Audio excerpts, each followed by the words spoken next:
प्रस्तोता ज्यू नै भन्नुभयो। आज सभापति यस्तो केही छैन है। प्रस्तोता कमरेड सीपी गजुरेलज्यू। अब बुद्धिनारायणजी त हिँडिहाल्नुभयो। नेपालको चलनै यस्तै छ, आफ्नो कुरा भन्ने जुर्ने जाने। त्यसपछि उपस्थित हुनुभएका सबै अग्रजहरू, मित्रहरू, पहिलो त यो अवसरको लागि म संस्थालाई धन्यवाद दिन चाहन्छु। त्यसपछि यो प्रस्तुतिको लागि सीपी गजुरेलजीलाई बधाई पनि दिन चाहन्छु र योमा लागेका केही मेरा विचारहरू व्यक्त गर्ने अनुमति चाहन्छु। यो जे उहाँले लेख्नु भएको छ र जे प्रस्तुति उहाँबाट भएको छ, मैले लेख्दाखेरि त्यो एकदमै राम्रो प्रस्तुति छ। मूलभूत रूपमा विषयवस्तुहरू आएका छन्। साथै उहाँले मैले भन्नुला भनेको त्यो कुरा पनि भनिदिइसक्नु भएको छ।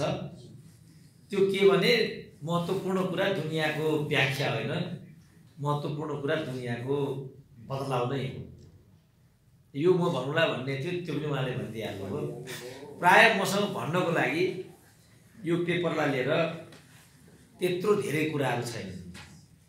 छन त मलाई उहाँहरूसँग एकदमै चित्त बुझ्दैन, किनभने शहीदहरूको त्यत्रो त्याग र बलिदान उहाँहरूकै आँखाका अगाडि फटाहरूले दुरुपयोग गरे। के हेरेर बस्नुभयो उहाँहरू? म भए ती हान्ने थिएँ होला। उहाँहरू के हेरेर बस्नुभयो? त्यत्रो पार्टी सङ्गठनभित्र त्यत्रो केन्द्रीय कमिटी हुन्छ, पोलिट ब्युरो हुन्छ, त्यत्रा गुरिल्ला हुन्छ। गुरिल्ला के हेरेर बसे? हामीलाई चाहिँ गुरिल्ला जस्तो गर्ने यी गुरिल्लाहरू, यिनलाई चाहिँ चुइके केही नगर्ने कस्ता गुरिल्ला हुन्थ्यो नि? यो सबै भन्नु थियो मलाई। के गर्ने आफ्नो साथी दाजुभाइ के भन्नु? मलाई त हान्ने मन थियो, साँच्चै भन्नु। हामीलाई चाहिँ हान्ने, अनि ती बेला चाहिँ हान्नु पर्दैन हामीले? त्यत्रा शहीदका सपना, त्यत्रा त्याग बलिदान खै कहाँ गयो अहिले? बेपत्ता विस्थापित मागेर हिँडेछन्, रोएर हिँडेछन् बिचरा। चतुरेहरूले चाहिँ आफ्ना चाहिँ नाता सम्बन्धलाई मन्त्री प्रधानमन्त्री बनाउनको लागि शहीदहरूले त्याग बलिदान गरेका हुन् त हिजो। यस्तो कुरा भन्नु मन थियो मलाई, तर अब कति भन्नु, के मात्रै भन्नु भन्ने शब्दहरू पनि एकदम साँगुरो भएर गए। त्यस कारणले मैले केही विषयहरूमा चाहिँ आफ्नो औपचारिकतालाई प्रस्तुतिको एउटा सूत्र बनाउने ध्येयले, जस्तो एउटा कुरा निकाल्नुभयो कमरेडले, यसमा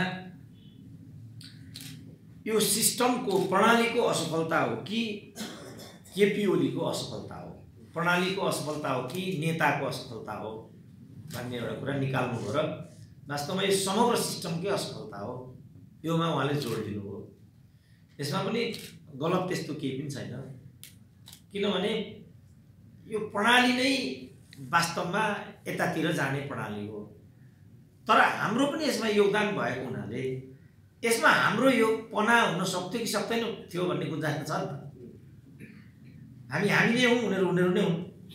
जब हामी यहाँभित्र छौँ भने यहाँभित्र हाम्रो पना किन हुन नसकेको? कहाँ चुक्यौँ हामी? के कमजोरी हो? प्रचण्ड र केपी ओली भनेका उस्तै हुन् त? के हो कुरा? माधव नेपाल र कुनै अर्कोको बिचमा भनौँ न, ठुलो नेता, गुरिल्ला नेता, बादल भनौँ न, यहाँ टुनी खेल्न गएर घैला उठाउने भनेको त्यही बादलै हो त। त्यो झ्याम्म लात्ताले हानेको होइन? तपाईँहरू ताली ठोक्ने, उहाँ घैलामा लात हान्ने, उहाँहरूले चेयर गर्ने, यही भएको होइन त? भएको त यही हो नि त। उहाँहरू दुईजनामा केही फरक नहुने त्यस्तो के कारण रहेछ? मैले यसैमा पिएचडी गरेँ, यसैमा अनुसन्धान गरेँ, सम्पूर्ण जीवन मेरो यसैमा भयो। अब आश्चर्य लाग्छ हामीले के अध्ययन गऱ्यौँ, के अनुसन्धान गऱ्यौँ, के फाइन्डिङ्स गऱ्यौँ, के उहाँहरूले हामीलाई आउटपुट दिनुभयो, के जे उहाँहरूले गर्नुभयो त्यसलाई हामीले सूत्रमा इतिहासमा चाहिँ ढाल्ने हो। जे देखियो त्यो ढाल्ने हो। मैले चाहिँ के लेखेँ भने यहाँ ठुलो बेइमानी छ भनेर लेखेँ। त्यस कारण मेरो पिएचडीकै कन्क्लुजन के आएको थियो भने यो वास्तविक आन्दोलन नभएर पढिरहेका टाटाबाट बेइमानहरूको पद हत्याउने सूत्र है भनिदिएको थिएँ मैले चाहिँ। त्यही कारण मेरो यस्तो हाल्नु भएको, नत्र म पनि चिनको राजदूत भएर ड्याङ 5 स्टार होटलमा कड्याङ बनाउने हुन्थेँ होला। मैले कड्याङ गराउन पाएँ, त्यही कारण जसरी तपाईहरुले पम्पा भुसालहरूलाई उचाल्नुको गाँठे मन्त्री हुने अलिकति ल्याकत चाहिँदैन। जो पनि मन्त्री बिग्रेर आए सुरुदेखि नै यो उहाँहरूकै काम हो। जसलाई पनि मन्त्री, जसलाई पनि पोलिट ब्युरो, जसलाई पनि पार्टी अध्यक्ष बिग्रियो नि कुरा। ऊ बेला हाम्रो पम्पालाई चाहिँ यो संयुक्त जनमोर्चाको अध्यक्ष भन्दा मलाई हाँस उठ्यो, गाँठी के भइरहेछ देशमा भने जस्तो लाग्थ्यो क्या। अहिले त खाइए त खुदो। त्यसकारण राइट मैन राइट प्लेस हुनुपर्छ, रिवार्ड एन्ड पनिसमेन्ट हुनुपर्छ। जवाबदेहिता भएन भने केही पनि हुँदैन भन्ने कुरा सुरुदेखि बोल। अब सुरुमा त म अलिकति अपरिपक्व, अलिक केटौलेपना, आक्रोश, कुण्ठा पुग्ने खालको यो मात्रै बडा आइरहेको थिएँ। तर अब अगाडि बढ्दै जाँदाखेरि मैले कम्प्युटाइज गर्ने पनि भएको छ। अहिले चाहिँ म कन्क्रिटली भन्न सक्छु कि कहाँ के त्रुटि भएको छ, किन भएको छ भनेर। त्यो कुरा नेतृत्वले किन गर्न सक्दैन, त्यो कुरा गर्नु पर्यो। यो सिस्टम भर्सेस केपिओली अर्थात् सिस्टम भर्सेस लिडरको कुरा गरिरहँदाखेरि यो 1950s को ट्रेनबाट आएको रिभोल्युसन र त्यसका प्राप्तिहरूका यी कुराहरू हुन्। त्यो हुबहु अहिले कार्यान्वयन जान सक्छ कि सक्दैन सोच्ने बेला आइसक्यो जस्तो मलाई लाग्छ। हामी जम्मै के चाहन्छौँ, हाम्रा छोराछोरी के हुन् भन्ने हाम्रो चाहना छ। क्रान्तिको कुरा गर्ने हामीहरू, हाम्रा छोराछोरी नै कहाँ छन्? बाबुराम कहाँ छन्? बाबुरामकी छोरी कहाँ छिन्? रोल्पामा लड्ने मगरका छोराहरू कहाँ छन्? शहीद भएका को हुन्? अहिले मन्त्री भएका को हुन्? अलिकति हुँदैन भने म मात्रै बेकुफ हुँ कि क्या? यो नेपाली समाजको एउटा बेकुफ म मात्रै हुँ? अरू सबै मान हुन् कि हालेका? तर भइराखेको त यो छ। यस्तो किन हुन्छ भनेपछि मान्छेभित्रको आकांक्षाको खोजी गर्ने कि नगर्ने? 21औं शताब्दी अनुकूलको राजनीतिक प्रणालीको बारेमा परिकल्पना गर्ने कि नगर्ने? त्योतिर ध्यान जानुपर्छ होइन, ढिलो हुन्छ भने जस्तो मलाई लाग्छ। आफूबाट हेरौँ न घाँटी, त्यो भनेकै छ त विचारले परिवर्तन महत्त्वपूर्ण कुरा हो, तर परिवर्तनको थालनी आफैबाट हुनुपर्छ भन्ने त सूत्रै छ त। मार्क्सवादकै सूत्र हो त्यो पनि। त्यसले भनिरहेको छ अरूलाई बदल्ने हो भने पहिला आफू बदल्नुपर्छ भनि नै रहेछ। आफू बदलेकै छैन। आफूले पनि जिएनयूबाट पिएचडी गरेको छ, आफ्नो छोराछोरीको पनि पिएचडीको लाइन जिएनयूमै छ। अनि रोल्पाको मगरले मात्रै डोल्पामा गएर शहीद हुनुपर्ने मिलेन नि? हो भने काहीँ न काहीँ त्रुटि छ। यो पनि खोजीको विषय हुनुपर्छ। यस्ता डिबेटहरूमा यी कुराहरू आउनुपर्छ भने जस्तो मलाई लाग्छ। एउटा अर्को यदि प्राविधिक मात्रै हो, 1965 को यो सन्धिको कुरा गर्नुभएको छ कामरेडले त्यहाँ एक ठाउँमा। यो 1965 को चाहिँ पत्र भनिन्छ, के अरे ट्रिटी सन्धि भनिन्छ। यो चाहिँ एउटा पत्राचार थियो। राजा यहाँ घुम्न गएको थियो दिल्लीमा, इन्डियासँग हतियारको विषयमा राजदूत स्तरमा, त्यहाँको सचिव हाम्रो राजदूतको स्तरमा एउटा पत्राचार जस्तो हतियार तीबाट किन्ने खालको पत्राचार मात्रै भएको हो त्यो। तर सन्धि भन्ने प्रचलन छ। जस्तो बुद्धिनारायणजीले एउटा भनेर जानुभयो, लिपुलेलाई लिएर भएको समझदारीको प्रसङ्ग। त्योमा पनि मैले अलिकति इतिहास सम्मत नभएको हो कि जस्तो मेरो आफ्नो अनुभूति छ। जस्तो यो मातृका प्रसादकै पालादेखि चाहन्छन् 2010-11 सालदेखि नै चीन र भारतले यो बारेमा डिल गर्ने गरेको छ। मलाई लाग्छ त्यही डिलिङको आधारमा उनीहरूले त्यो नयाँ डिलिङ गरे त्यहाँ। अब हाम्रोमा चाहिँ इन्स्टिट्युसनल मेमोरी हामी कहाँ हुँदैन, किनभने हामी कहाँ मेन पावरको दलाललाई लगेर राजदूत बनाइदिन्छ, सडक छाप्रा लगेर परराष्ट्र मन्त्री बनाइदिन्छ। त्यो विषय नै भन्दैन नि त। त्यो मैले जबरजस्ती गरेर हुँदैन। मलाई अहिले अर्थमन्त्री दियो भने म त्यो चलाउनै सक्दिनँ। कतिपय कुरा त प्राविधिक छन् नि त, विषयगत छन्, अध्ययनको पहुँच हुँदैन। अब मलाई नै 11 सालको त्यो पत्रचारको बारेमा केही थाहा रहन्छ भने त बुद्धिनारायणले त थाहा हुने त कुरै आउँदैन। यिनीहरूले त सुनेकै हुँदैन थियो। प्रब्लम हो नि त। त्यसकारण त्यसको के हो त सत्यापन, पहिला त्यसको सत्यापन गर्नु पर्यो। मलाई चाइनिज एम्बेसीको चाहिँ नेपालको जुन चाइनिज एम्बेसी हो, हाम्रो नेपाली एम्बेसी चाइनाको बेजिङको, त्यसको बारेमा मलाई एउटाले भन्थ्यो बिचारा, एउटा त्यो माकुर लागेको जालोसम्म पनि हटाएको हुँदैन अरे, त्यहाँ अफिस मेन्टेन गरेर आएको हुँदैन। ठुलो यति ठान्छन् यिनीहरूलाई। म अस्ति हाम्रो कमरेड हस्त यहाँ हुनुहुन्छ, हामीले फोन गरेको त्यहाँबाट लीलामणिले हाम्रो फोनै उठाउनु भएन। यस्तो छ स्थिति। हामीलाई पनि त्यहाँको एमबेसी हेर्ने मन थियो, यही हुनुहुन्छ कमरेड, हामी सँगै गएका थियौँ। त्यति हामीलाई इग्नोर गर्छन् उनीहरू। सडकमा पद किनेर राजदूतबाट जाने, अनि नेपाली नागरिकको चाहिँ फोन पनि नउठाउने भनेपछि मिलेन नि कुरा। योमा अलिकति विचारले जानुपर्ने भन्ने लाग्छ। यो अनेक सन्धिहरूको कुरा यहाँ आयो, अरू सन्धिको जस्तो कोशीको, गण्डकीको, कर्णालीको, अप्पर कर्णालीको यावत कुराहरू यहाँ आए।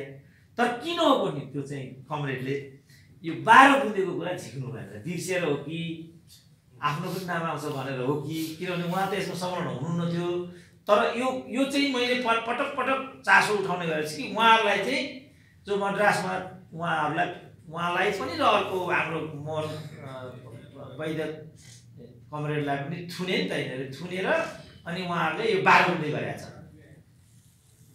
कतिपय ठाउँमा हामीलाई थुनेर यस्तो भएको भन्ने कुरा पनि कता कतै आउँछ।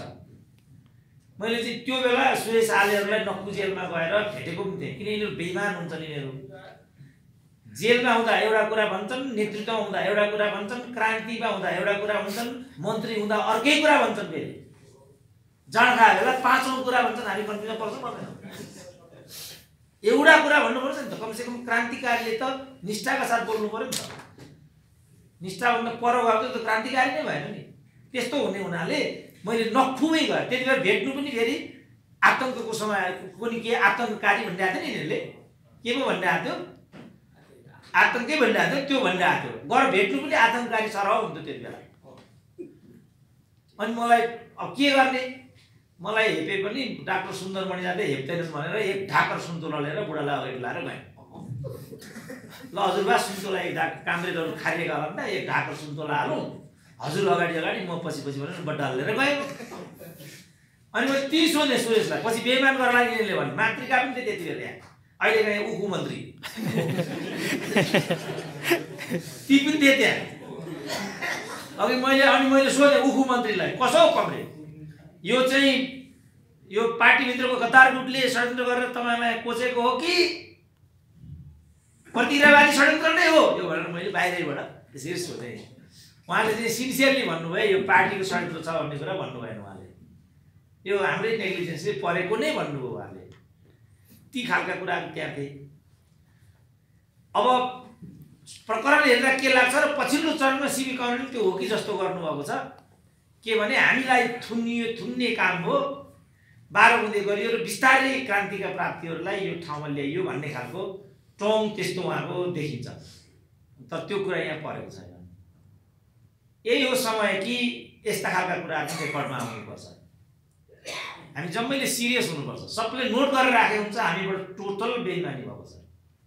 टोटल कसैले पनि ठुलो स्वरले बोल्यो भने म त सुन्नै तयार छैन। अब कहिलेसम्म बेइमान गर्ने रगतको यो एमाले फलानुले जस्तो गरे जस्तो आन्दोलन होइन नि जनयुद्ध भनेको।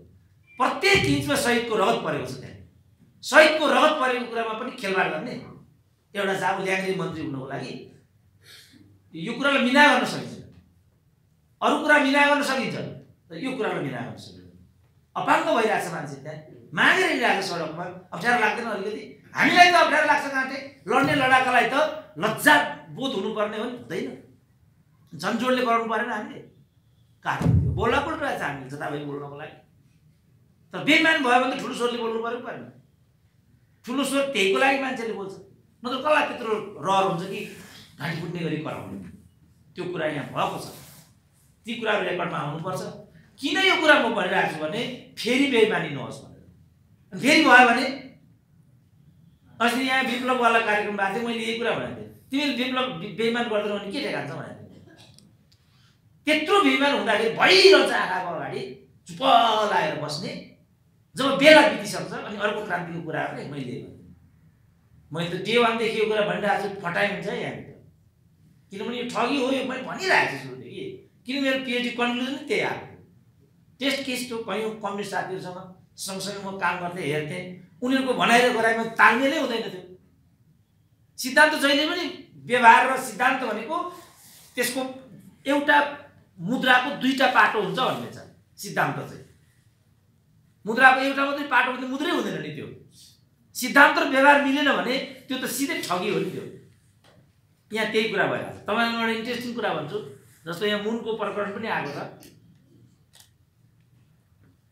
यो मुनको जुन एसिया पेसिफिक कन्फरेन्स भयो, यहाँ युनियन चर्च भन्ने संस्थाको कार्यक्रम हो।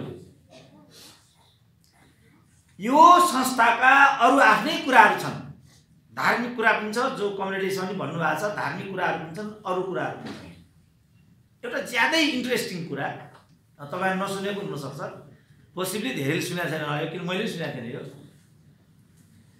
यो संस्थाको सबभन्दा ठुलो उद्देश्य भनेको चाहिँ संसारबाट कम्युनिजमलाई समाप्त पार्ने रहेछ। म दोहोर्याएर भन्छु, यो संस्थाको सबभन्दा महत्त्वपूर्ण लक्ष्य भनेको संसारबाट कम्युनिजमलाई समाप्त पार्ने। यसको प्रायोजन यो देशमा कम्युनिस्टकै सबभन्दा ठुलो नेताले गरिरहेछ र पार्टीले गरिरहेछ भने त्योभन्दा रमाइलो के हुन सक्छ ल भन्नु त? के देख्नु पर्यो गाँठे यो देशमा? तपाईलाई चाहिन्छ भने म वेबसाइट दिन्छु, 80 पेजको सामग्री मसँग छ, हार्ड कपीमा तपाईहरुले दिन सक्छ।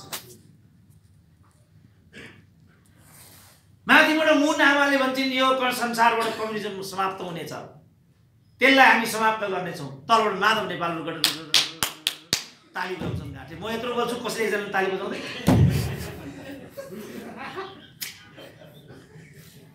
यो के भइरहेछ देशमा? म छक्क पर्छु गाँठे।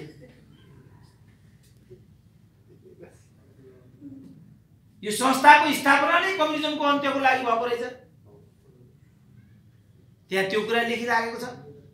यो संस्थाका अनेक ब्रान्चहरू रहेछन्, अनेक branch, business, hospital, research, production, marketing, politics, political party. Politics र पोलिटिकल पार्टी अन्तर्गत चाहिँ नेपालमा परिवार दल भन्ने त्यो रहेछ। त्यो अन्तर्गत राजनीतिक दल अन्तर्गत र त्यो दलको खिल राजको ठाउँमा यो प्रधानमन्त्री बनाउने प्रस्ताव त्यो मान्छेलाई गरिएको रहेछ र त्यो राख्ने मान्छे प्रचण्ड रहेछ। बाफरे, सुरेन्द्र केसीलाई एउटा भिसी दिनु पर्यो भने प्रतिगामी भन्ने यिनै लुवाङ्गेहरू, यिनै एकनाथ ढकाललाई प्रधानमन्त्री बनाउनु पर्छ भन्छन् भने यिनीहरूले जिउँदै हिँड्नु उपयुक्त छ? अब यहाँ त फतवा त हामी माथि पो जारी भयो त गाँठे। जो देशको लागि रात दिन लडिरहेछ त्यो माथि चाहिँ फतवा जारी, अनि एकनाथ ढकाललाई चाहिँ प्रधानमन्त्री बनाउँदै हिँड्छु उनीहरू भन्ने, अनि हामी सुनेको नसुने गरेर रमिता हेरेर बस्ने हो भने कसैले पनि क्षमा पाउँदैन। यो मिल्दैन। यी सब कुराहरू यहाँ भएका छन्। अब सिरियस हुने कुरा आयो क्या हो, त्यो कुरा पनि मैले देख्दा एकदम बुझ्नु जरुरी छ। अब एकदम सिरियस हुनु जरुरी छ, किनभने यत्रो त्याग गरेर गाँठे हामीलाई समेत झन्डै बलिको बोको बनाएको यहाँ सेनाले। हामीले खालि यो आतंककारी होइन, जनताको आवाज उठाउने शक्ति हो माओवादी। हामीले भनेको यति हो, न हामी माओवादी थियौँ, न हाम्रो पार्टी सदस्यता छ, न हाम्रो लेनु छ, न हाम्रो, हामीले यति मात्रै गरेको। तर ढक ढक ढक ढक काँपेर सुत्नु पर्थ्यो। हामीले साथीहरू पक्राउ परेको थिए, भन्थे डाक्टर साहब यो माओइस्ट लिटरेचर सम्बन्धी कुरा चाहिँ केही पनि राख्नु नहुने रहेछ है भने पञ्चायतकालदेखि सुरक्षित पारेर लिएर राखेको सङ्कलित रचनाहरू त्यही बेला मैले डराइदिएँ। मैले त्यसैमा पिएचडी गर्छु भने त्यो बेलादेखि सामग्री मेरो 4-5 बाकस मैले सामग्री त्यस्तो फासिस्ट व्यवस्था अन्तर्गत पनि सुरक्षित राखेको सामग्री अहिले आएर राख्न सकिएन। त्यसरी साथ दिने हामी, अनि माननीय हुने बेला चाहिँ कोमल ओली मिल्यो। अलि लाज लाग्नु पर्दैन अलिकति, यति अलिकति हो। यस्तो कुरा भयो यार, यस्तो कुरा अनेक पटक भयो। हिजो पनि यो भित्र भएको छ, त्यहाँभित्र यस्ता कुरा अनेक भएका छन्। ल भन्नु, उहाँहरू हुँदाखेरि त हो त्यो युवराज लामालाई के आधारमा खेलकुदको सचिव बनाएको? ल भन्नु त मलाई एउटाले भन्नु त, ल यो आधारमा भनेर। ल एउटाले भनिदियोस्, म यो बोल्नै छोडिदिन्छु। ल यो तर्क भन्दै एउटाले भनिदियोस्। ल यस्तो काम हामीले गर्यौँ, किन हुन दिउँ त हामीले यस्तो कुरा? सुरुदेखि नै राम्रो हुँदैन है। पार्टी पद्धतिबाट जाउँ, पार्टीको फन्डलाई पद्धतिमा राखौँ, आर्थिक विभाग आर्थिकले चलाउँ, सम्पूर्ण कुरा पार्टीमा केन्द्रित नगरौँ एउटा व्यक्तिमा भन्नुपर्छ पर्दैन? भनिएन। बिग्रिँदै बिग्रिँदै बिग्रिँदै आजको स्थिति आयो। पार्टी हो नि घाँटे, घर हो यो। घरमा त मेरो घरको मैले नै कमाएको हुन्छु, मेरै सम्पत्ति हो, जे मन लाग्यो त्यो म गर्न पाउँछु। मेरै हो नि त्यो, मैले कमाएको हो त्यो, मेरो सञ्चय कोष हो, मेरो डिग्री हो, मेरो बाबुले दिएको अंश हो। तर मेरो छोराले क्लेम गर्छ, बुवा खोइ खोइ अस्ति यो के भयो, यो कता आयो, मेरो छोराले मलाई भन्छ त्यो तैँले भनेर हुन्छ भन्न पाउँछु र म भने? यो त पार्टी हो। यस्ता कुराहरूबाट हामी चुक्दै गयौँ, परिणाम यो भयो भन्ने हो। त्यसपछि एउटा कुरा यसमा आएन, यो नेपालको राष्ट्रियताको सन्दर्भमा जहिले पनि यो संयुक्त विज्ञप्ति भन्ने जो प्रधानमन्त्रीहरूले जारी गर्छन्, नेपालको राष्ट्रियतामा सबभन्दा खराब कुराहरू ती संयुक्त विज्ञप्तिमा पर्ने गरेको देखिन्छ। चाहे त्यो मोहन शमशेरको पालामा होस्, त्यसपछि बीपी कोइरालाको पालामा होस्, त्यसपछि कृष्ण प्रसादको पालामा 10 जुनको विज्ञप्ति भन्छन् 1990 को, सबैभन्दा खराब चाहिँ त्यो भन्ने छ। आजसम्म जति पनि संयुक्त विज्ञप्तिहरू जारी भए सबभन्दा खराब 10 जुन 1990 को संयुक्त विज्ञप्ति। 10 जुनको संयुक्त विज्ञप्ति वामपन्थीहरू किन जोडिन्छन् भनेदेखि त्यो भिजिटमा शाहना प्रधान पनि थिए, संयुक्त वाम मोर्चाको उद्योग मन्त्रीको हैसियतले। सबैभन्दा खराब संयुक्त विज्ञप्ति थियो त्यो। त्यो संयुक्त विज्ञप्तिमा परेका केही अत्यन्तै खराब कुराहरूमा एउटा त नेपाल आयल निगमले इन्डियन आयल निगमबाट मात्रै पेट्रोलियम पदार्थ ल्याउने भन्ने त्यहाँ कुरा परेको छ। किन? पञ्चायतको बेलामा विकल्पको कुरा गर्यो पञ्चायतले, त्यो नाकाबन्दीको बेलामा यसको यो पर्छ भन्ने अनुभवको आधारमा उनले नेपालमा ल्याउने पेट्रोलियम पदार्थ आइओसीबाट मात्रै ल्याउने भन्ने त्यहाँ पर्यो। त्यसपछि यो वर्क पर्मिटको कुरा हटाइयो, किन वर्क पर्मिट कुरा पञ्चायतले निकालेको थियो। जो इन्डियन इम्प्लोयरहरू नेपालमा हुन्थे ती इम्प्लोयरलाई चाहिँ स्थायित्व दिने भन्ने कुरा पनि त्यहाँ पर्यो। यस्ता यस्ता कुराहरू त्यहाँ परे। त्यो चाहिँ 10 जुनको विज्ञप्तिमा थियो। त्यो कुरा छुट्यो, यसमा संयुक्त विज्ञप्तिको प्रसङ्गै आएन। किनकि सन्धिभन्दा पनि खराब भन्ने चाहिँ संयुक्त विज्ञप्तिहरू चाहिँ। त्यसपछि मनमोहन अधिकारीको भिजिट भयो। मनमोहन अधिकारीको भिजिटका पालामा जो संयुक्त विज्ञप्ति तयार पर्यो, त्यति बेला वेटिङ मिनिस्टरको रूपमा चाहिँ भीम रावल र मङ्गलसिद्धि महानन्द गएको थिए। भीम रावल मन्त्री नै हो, मङ्गलसिद्धि महानन्द चाहिँ डिप्युटी प्लानिङ कमिसनको डिप्युटी मेयरको रूपमा जस्तो छ, डिप्युटी के भन्छ त्यसलाई, डिप्युटी चेयरम्यानको रूपमा जस्तो छ। अनि त्यहाँ के त्यो बेला मलाई थाहा भयो कि संयुक्त विज्ञप्ति कसरी हुन्छ भनेर। तपाईहरु कसरी त सुनेकै छैन, जुन कुरा म अब भन्दैछु सुनेकै छैन के। त्यस्तो राखेको छ यिनीहरूले हामीलाई। अहिलेको मान्छेलाई पनि मूर्ख बनाएर हुन्छ, उसलाई त पुरा ज्ञान दिनुपर्छ अनि मात्रै ठिकसँग उसले काम गर्न सक्छ। तर त्यो चलनै छैन हाम्रो, किनभने बुद्धिजीवीहरू अवसरवादी हुन्छन्, प्रतिक्रियावादी हुन्छन् भन्दै आछ, तर यहाँ त्यो लगाइदिएको छ। अल ननसेन्स हो नि त्यो, त्यस्तो गर्दै आछ। अनि त्यहाँ विज्ञप्ति त कसरी विज्ञप्ति त्यहाँ प्रस्तुत हुँदो रहेछ भनेदेखि इन्डियनहरूले साउथ ब्लकमा बसेर संयुक्त विज्ञप्ति तयार पार्दा छन्। अनि हाम्रा यहाँका जो मन्त्री प्रधानमन्त्री भएर गएका हुन्छन्, ल इसमें सही कीजिए भन्दा रहेछन्, चलन यो रहेछ। त्यो बेलासम्म मलाई पनि थाहा थिएन यो कुरा। टक्क संयुक्त विज्ञप्ति तयार पारेछ अनि वेटिङ मिनिस्टर भएर भीम रावल बसिरहेछन्। लीजिए ये तयार हो गया भनेर संयुक्त विज्ञप्ति हातमा भीम रावल लिएर दियो। अब भीम रावल त साथ पढाइ पनि राम्रो, अंग्रेजी पनि बुझ्ने, अब अखिलको अलिकति रेडिकल ब्याकग्राउन्डबाट पनि आएको, छक्कै परेछन् भीम रावल त। अनि यो त we have to talk on this, how I can plainly do it भनेपछि no you have to do this, it is already finished, high level happy did decided it भन्दो रहेछ त्यसले त। भीम रावल त no I can't do this, I have to further ask to my senior, it cannot be decided now. भनेपछि त जुरुक्क उठ्यो रे त्यो त। ओके आई एम गोइङ भन्यो, जुरुक्क उठेर त्यो गइसकेपछि त 1 घण्टा पछि त के सुन्छन् अरे भनेदेखि मनमोहन अधिकारीले संयुक्त विज्ञप्तिमा सही गरेर बम्बेतिर उडिसके भन्ने पो सुन्छ लाग्छ। टिमका मान्छे यी छन्। जुन कुरा म भन्दैछु 99.9 नेपाली जनताले सुनेकै छैन, किन यहाँ पढ्ने चलनै छैन। यो कुरा मैले 2062 मा नेपालको कूटनीतिक इतिहास भन्ने एउटा मेरो किताब छ, त्यो किताबमा मैले यो कुरा लेखेको छु। पार्टीले के हुन जाहेर गरेको हुन्छ, आफ्नो पार्टीको भन्दा अर्को नपढ्नु। सुरेन्द्र केसीको त पढ्दै नपढ्नु भन्दैको हुन्छ।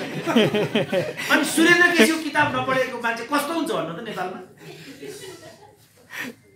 बिग्रियो नि त कुरा। त्यसकारणले यो संयुक्त त्यसपछि प्रचण्डको पालो आयो। बीचका यी ल्याग्रा प्रधानमन्त्रीको कुरा छोडिदियो, प्रचण्डको कुरा आयो। त्यति बेला चाहिँ अलिकति थियो है इथिक सिनियर, यति क्या। महरा सञ्चार मन्त्री थिए, महरालाई लाएर मलाई बोलाउनु पठाए। यिनले बोलाउनु पठाए कि महराले बोलाए मलाई थाहा भएन त्यो। तर जे होस् मलाई बालबटारमा बोलाइयो।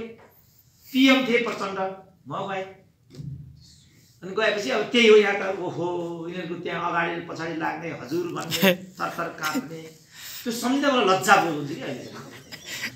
यसो हेरेँ त्यस्तै लाग्यो। मैले भने पनि त्यहाँभित्रको गाई जात्राको कुरा गऱ्यो भने त त्यही बेला यिनीहरू सिद्धिने रहेछन् भन्ने मलाई थाहा भएको क्या। किनभने सिस्टम नमान्ने, संरचना नमान्ने, राइट मेन राइट प्लेस नहुने, केही पनि नमान्ने, यिनीहरूले गरी खाँदैन नि क्या हो जस्तो मलाई त्यही बेला लागेको। अनि मैले महरालाई भने तपाईँले के हामी जो बोलिरहेको छौँ नोटको सिस्टम पनि छैन, केही पनि छैन, यस्तै हो तिमीहरूको सिस्टम भन्ने गरे यस्तै गरेर होइन त्यस्तै भयो।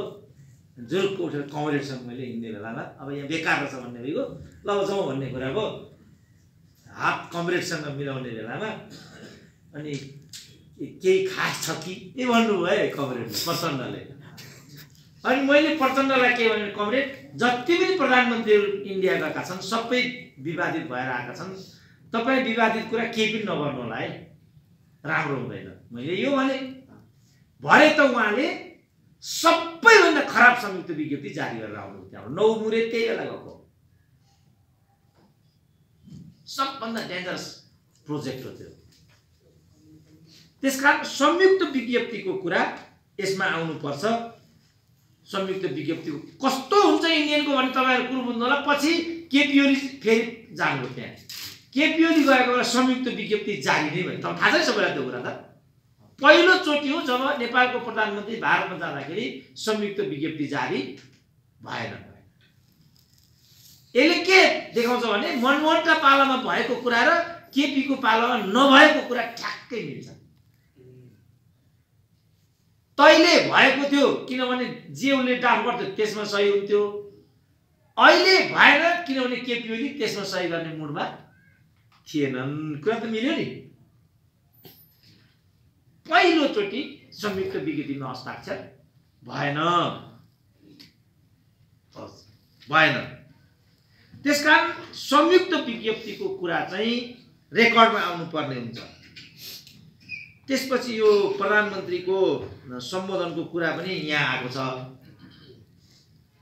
प्रधानमन्त्रीले चाहिँ जे कुरा भन्नुभएको छ भन्ने कुरा त्यहाँ आएको छैन र तथ्याङ्कलाई लिएर पनि मिसलिडिङ भएको छ भन्ने कुराहरू आएका छन्। यो कमरेडले यो कुरा यसमा उठाउनु भएको छ। मलाई अचम्म लाग्यो, अस्ति एउटा टिभीमा यसलाई लिएर बोलाएको थियो। अनि त्यसमा चाहिँ म अनि अर्को एउटा राष्ट्र ब्याङ्कको डिप्युटी गभर्नर अनि यो साझा विवेकशील पार्टीको प्रवक्ता भन्ने त्यो आचार्य भन्ने यदि तिनीहरूलाई बोलाएको थियो। अनि डिप्युटी गभर्नरले एउटा कुरा भने, यिनले त के भने पत्रकारलाई पो गाली गरे। पत्रकारले मिथ्याङ्क भनिरहेछन्, यो मिथ्याङ्क होइन, यो प्रधानमन्त्रीले भनेको कुरा एकदम सही हो भने अगाडि नामको अगाडि डा पनि लेखेको छ। मैले यसो हेरेँ, तपाईँ चाहिँ यो प्रधानमन्त्री प्रेस सल्लाहकार हो भने तीलाई तपाईँ प्रधानमन्त्री, म त अर्कै मान्छे भन्न ठाने थिएँ, तपाईँ प्रधानमन्त्री प्रेस सल्लाहकार हो भन्नु छक्क पऱ्यो। त्यो अप्ठ्यारो लाग्दैन अलिकति। यो तथ्याङ्कमा जे त होला, तर सार के हो भने नेपालको इकोनोमी ठिक छैन। यो त सार हो नि। रोजगारीको दायरा बढेको छैन, पुँजीगत खर्च विस्तारित भएर गएको छैन। पुँजीगत खर्च विस्तारित नहुने बित्तिकै प्रोडक्सन र प्रोडक्टिभिटीमा सङ्कुचन आउँछ। त्यो हुने बित्तिकै रोजगारीको दायरा बढ्दैन। रोजगारीको दायरा नबढ्ने बित्तिकै हाम्रो दाजुभाइहरूले दुःख पाउँछ। यो कुरा त क्लियर हो नि त। यो कुरामा परिवर्तन आयो त अहिले। यो गर्दा कुनै पनि परिवर्तन आएको छैन। किन? प्रोडक्सन प्रोडक्टिभिटी बढेकै छैन नेपालमा, एउटा पनि उद्योग खुलेकै छैन। त्यसकारण यो तपाईले यस्तो खालको। तर हिजो मैले देखिरहेको थिएँ अर्थमन्त्रीको यो तथ्याङ्कमा कोसँग चाहिँ डिबेट गर्नुपर्ने म तयार छु, मेरो च्यालेन्ज छ पो भन्छन् त घाँटे। त्यो सुरजले भनेको र यो अर्थमन्त्रीको चाहिँ च्यालेन्ज हेर्दाखेरि त ट्र्यापमा त हामी पो परिरहेछौँ यहाँ। यो खालको कुरा भइराखेको छ। अझ अध्ययन चाहिएको छ। किन यसरी तथ्याङ्कमाथि मान्छेहरूले खेलिराखेका छन्? सफेद झुटमा अझ मान्छे ठुलो किन बोल्न सकिराखेको छ? कतै हाम्रो अध्ययन कम भएर त यस्तो भएको होइन, कङ्क्रिट स्टडी ल्याउनु पर्छ। जस्तो हाम्रो पालामा चाहिँ के हुन्थ्यो, सबै मान्छे सिरियस हुन्थे, बौद्धिकहरू पनि सिरियस हुन्थे, उनीहरूले गरेको अनुसन्धानमा ठुलो विश्वसनीयता हुन्थ्यो, दरबारले त्यही अनुसार शासनको शैली ल्याउँथ्यो। किन? हामी पनि बलिया थियौँ, ऊ पनि त्यसलाई बलियो तरिकाले सोच्थ्यो। त्यसको परिणाम जनताले चाहिँ अमन चयन पाएको हुन्थ्यो, राहत केही नभए नैतिकता थियो, जनताको मनोबल माथि थियो होइन। हामी सिबी कमरेडहरू त पुरै उहाँको अगाडि यो समय गुज्रियो नि त, सबै देखिरहनु भएको छ नि त उहाँले। हाम्रो कत्रो थियो त मनोबल त्यतिखेर, हाम्रो नेताहरू आउँदा हामीलाई गर्वले कत्रो छाती फुल्थ्यो त। यही कार्यक्रममा म देख्छु मान्छे आँटी नाटी त्यस्तो हुन्थ्यो यही हलमा, किनभने नैतिकताको त्यति ठुलो चाहिँ भ्यालु थियो। सबै कुरामा स्खलन आउँदै गयो ती कुराहरू। अब त्यही सन्दर्भमा जस्तो सर्वोच्चको कुरा आयो, पुलिस इन्टिग्रिटीको कुराहरू आए, र लास्टमा चाहिँ वाइट बडीको कुरा आयो। त्यो मात्रै यहाँ मलाई स्लिप पनि आएको हुनाले यो वाइट बडीको मात्रै अलिकति कुरा गरेर म बिदा लिन चाहन्छु। वाइट बडीमा चाहिँ कालो मुसो भयो भन्ने मैले सुने। मैले देख्दाखेरि कालो मुसो भनेको पटक्कै त्यो एक्सेप्टेबल जस्तो लाग्दैन कि मलाई। पटक्कै मलाई योचोटि एयरपोर्टमा एउटाले आएर झन्डै ठट्टायो। अब यस्तै केही पर्छ, चित्त बुझ्दैन, आएर मलाई तथाभावी दुर्वाच्य बोल्छ, यस्तो भन्छ। त्यही शैली क्या, हामीले यो एउटा शैली ल्यायौँ। यसमा पनि मैले देख्दा हामीले पुनर्विचार गर्नुपर्छ। यो कालो मोसो प्रकरणमा कालो मोसोमाथि मेरो फोकस होइन, मेरो यो पार्टीले विचार गर्ने कुरा हो। खालि मेरो रिकमेन्डेसन के छ भने यस्तो कुरामा हामीले पुनर्विचार गर्नुपर्छ, यो कतिको उपयुक्त विधि हुनसक्छ। यो चाहिँ मेरो खालि एउटा रिकमेन्डेसन मात्रै हो। तर मेरो यसमा भन्नु के हो भनेदेखि वाइट बडीको बारेमा बजारमा जति पनि कुरा आएका छन् ती कुनै पनि कुरा मैले देख्दा विचारणीय भन्दा पर छैन। किनभने जे वाइट बडीको हकमा भनिएको छ बजारमा आएको कुरा त्योसँग रिलेटेड जस्तो मलाई लाग्दैन। यो दुई कर्पोरेट हाउस र कर्पोरेट स्वार्थहरूको बीचको क्ल्यास हो। हामीले त्यो कंसाकार भन्नेलाई फोकस गरेका छौँ। कंसाकार लाचार देखिएको छ यसमा। कंसाकार हुँदै केपी ओलीले अर्को मान्छेलाई त्यहाँ कार्यकारी अध्यक्ष बनाएर राखेको छ। कंसाकारको त्यहाँ सही पनि चल्दैन, त्यहाँभित्रको सबै सूचनाहरू तिनले नै बाहिर पार्छन् र कंसाकारलाई हान्न लगाउँछ। त्यही कंसाकारलाई गएर हामीले कालो मोसो लगायौँ र यो एनएसी भन्ने संस्थालाई समाप्त गर्ने ग्रान्ड डिजाइन यहाँभित्र छ। अब तपाईले आज पेपरमा देख्नुभयो 1 अरब भन्दा बढी यसलाई ब्याज लागिसकेको छ। त्यो ब्याज दिने सञ्चय कोष गयो, अध्यक्षले हामी तिर्न सक्दैनौँ भन्थ्यो। अध्यक्ष के देखाउन चाहन्छ भनेदेखि कंसाकारले एनएसी डुबायो। त्यही सरकारले नियुक्ति गरेको चेयरम्यान एउटा कुरा भन्ने, महाप्रबन्धक अर्को कुरा भन्ने, अनि तानातान गर्ने भनेपछि माउली कुरा हो। यहाँसम्म खेल्दार छन् क्या यिनीहरू। बरु म एउटा आवाज के उठाउनको लागि भन्छु भने यो एनएसी भयो, आयल निगम भयो, टेलिकम्युनिकेसन भयो, यी तीनटा संस्थाहरू। मैले त भन्नु नहुने किनभने म प्राइभेट सेक्टरको पक्षधर होइन, तर यसलाई अरू जम्मैलाई निजीकरणमा पठाइसके। यी संस्थालाई मात्रै सरकारी नियन्त्रणमा राखिएको छ र यिनका सेता गाईहरू हात्तीहरू यिनीहरू होइन, के कामुदेन हो यिनीहरू, दुहुना गाई हो यिनीहरू।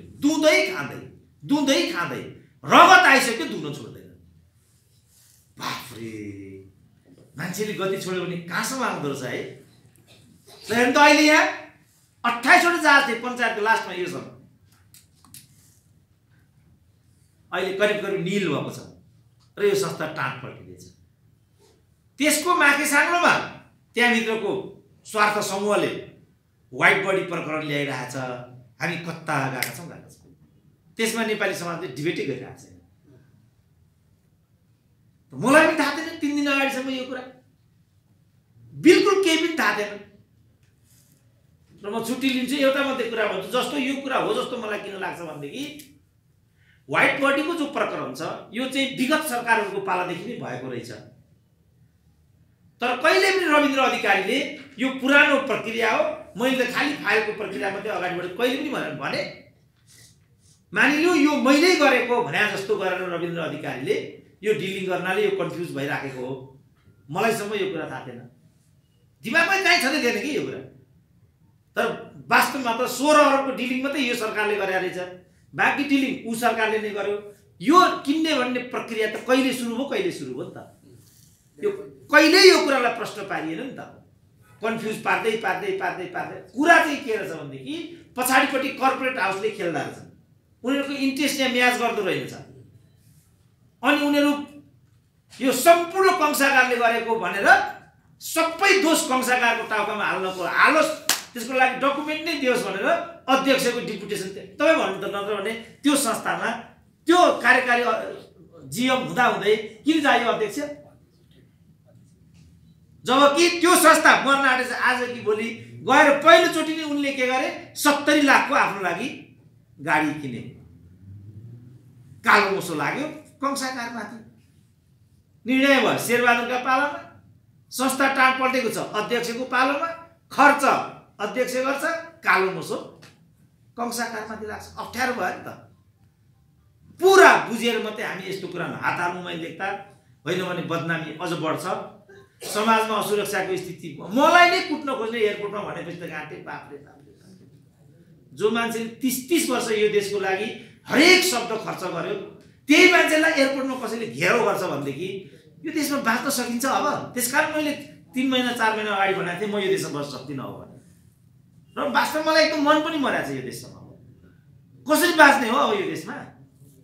त्यसकारण अलिकति कसरी हो परिपक्वता हामीलाई चाहिन्छ, जहाँ राम्रो मान्छेले कमसेकम निर्धक्कसँग हिँड्न सकोस्। कारबाहीको दायरामा कोही मान्छे आउँछ भनेदेखि समाजले प्रश्न थाहा पाओस् न यो बढी भएको छ भनेर। माथिल्लो तहले बेइमानी गर्ने, जहिले पनि जहीँ पनि कारबाही हुन्छ भने जहिले पनि के हुन्छ, तल्लै तह घान्न पर्छ। मल्लो तह नि यसको लागि त जिम्मेवार त। संरचनाको कुरा अघि गर्नुभयो कमरेडले, हो समग्र संरचना यो सिस्टम नै यस्तो खालको हो नि त। यो खालको सोचाइतिर ध्यान जाओस् भन्दै एउटा डिस्कसनको वातावरण यो पेपरले आज दिएको छ। म साथीहरूलाई के रिक्वेस्ट गर्छु भने लैमा लाग्ने समय सिधै हाम्रो जीवन बर्बाद त्यसै गएछ। मलाई त्यो अनुभूति हुन्छ। हामीले नेतृत्वमाथि ठुलो विश्वास गऱ्यौँ, परिवर्तन आउँछ होला, आम जनताले सुख पाउँछन् होला, राष्ट्रियता बलियो हुन्छ होला, हाम्रो यही नै सोचाइ थियो। हरेक पटक हामी ठगिएका छौँ। अब समय आएको छ, किन हामी ठगिन्छौँ पटक? कहीँ फेरि हाम्रो त दुरुपयोग हुँदैन यहाँ। त्यो समय आएको छ, यो सबै हिसाब किताब हुनुपर्छ अब। र जीवनको मूल्य अब यो प्रकारले बजारमा पठाउनु हुँदैन। ठिक छ, जीवन त जाने नै हो, तर ठिक ठाउँमा जीवन गयो भने अर्थ हुन्छ।